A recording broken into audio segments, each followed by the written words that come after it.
विद्वान होकर के बड़ा ही बलवान थे। कौन थे? बलवान। मेरे प्रिय बंधुओं, पूरे भारत में रावण ने अपना राज कर लिया था, केवल 2 जगह नहीं। कौन कौन जगह? एक तो अवधपुरी में और एक जनकपुरी में। जनकपुरी में इसलिए नहीं कर पाया क्योंकि जनकपुरी में जो थे वो राजा जनक रहते थे, विधेरा जनक, जिन्हें सीरत ध्वज भी कहते हैं।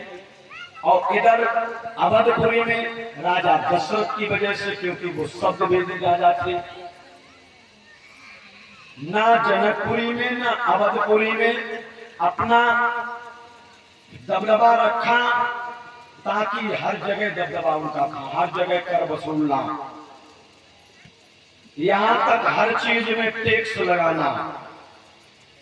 स्वयं का जल भरने जाओ, टैक्स दीजिए।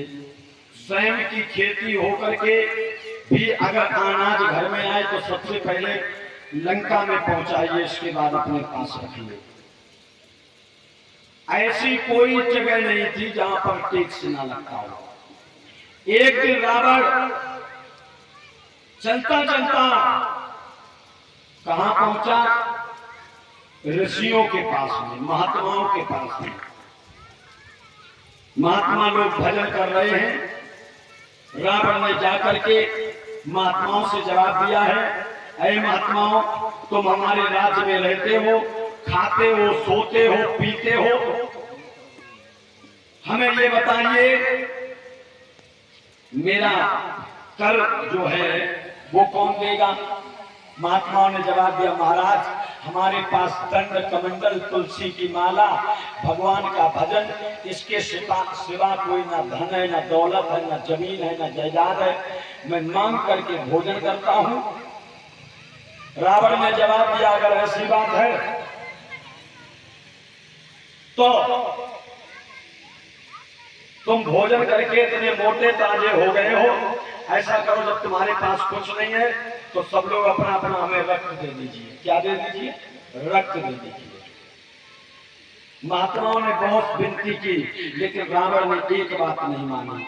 तब महात्माओं ने अपना रक्त निकाल करके एक घड़े में कर दिया और श्राप दे दिया, जाओ रावण, जिस जगह ये रक्त ले जाओगे, रखोगे, वहां पर 12 वर्ष तक सूखा और अकाल पड़ जाएगी।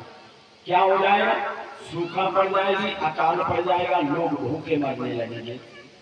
रावण ने रक्त तो ले लिया, विचार करने लगे, रखूं तो रखूं कहां? अगर मैं लंका में ले जाऊंगा तो हमारे लोग भूखे मर जाएंगे, हम भी गरीब हो जाएंगे, कंगाल हो जाएंगे।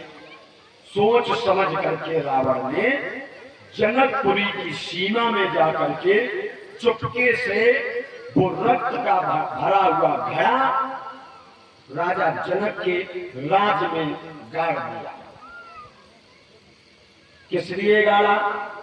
क्योंकि वैसे जीत नहीं सकते हैं युद्ध में, ऐसे जब ये भूखे मरने लगेंगे तो ऑटोमेटिक मेरा राज जनकपुरी में कब्जा हो जाएगा। जिस समय जनकपुरी में वो रक्त घड़े को, गड्ढे को खोद करके गाड़ दिया, सुखदेव जी बोले, राजा परीक्षित, भगवान भी कहते हैं मोर वचन चाहे फल जाए फीका और संत वचन पत्थर की लीखा। सच्चे संतों का वचन कभी खाली नहीं जाता है। जनकपुरी में सूखा पड़ गया, अकाल पड़ गई, पीने के लिए जल नहीं है, पशु पक्षी भूखे मरने लगे, प्यासे मरने लगे। यहाँ तक मनुष्यों पर भी नौबत आ गई। सभी प्रजा के वासी राजा जनक के पास में त्रायमाम रोने लगे, चिल्लाने लगे, महाराज बचाओ बचाओ, हमारे पास भोजन नहीं है। कोई कहता मेरे पास जल पीने के लिए नहीं है। राजा जनक बड़े चिंतित हुए। किन्हें बुलवाया? अच्छे अच्छे महात्माओं को बुलवाया, अच्छे अच्छे विद्वानों को बुलवाया, अच्छे ब्राह्मणों को बुलवाया, अच्छे ज्योतिषियों को बुलवाया। और राजा जनक ने कहा, महाराज मेरी प्रजा इस प्रकार व्याकुल है, पत्रा को खोल करके देखो समस्या क्या है। और जो महाराज उन विद्वानों ने पत्रा को खोल के देखा तो जवाब दिया, जनक अभी तो 1 वर्ष हुआ है, तुम्हारे राज्य में 12 वर्ष तक सूखा रहेगी। कितने वर्ष तक? 12 वर्ष तक। राजा जनक का कलेजा कप गया और विचार करने लगे, जिस प्रजा को, जिस बात को मैंने माली की तरह सींचा, इस तैयार किया, आज ये प्रजा मेरे सामने भूखे मरेगी। भला ऐसे राजा को धिक्कार है, जीवन बेकार है। सुखदेव जी बोले, राजन, महाराज जनक जी को बहुत चिंता होने लगी और हाथ जोड़ करके महात्माओं से निवेदन किया, महाराज कृपा करके कोई उपाय हो तो बताइए। हाँ, एक और बात बताऊं, जैसे कोई भी ब्राह्मण हो या अगर आपके ऊपर 7.5 शनि लगा हो, ढैया लगा हो, तो उसका भी कोई ना कोई उपाय होता है शनि को शांत करने के लिए।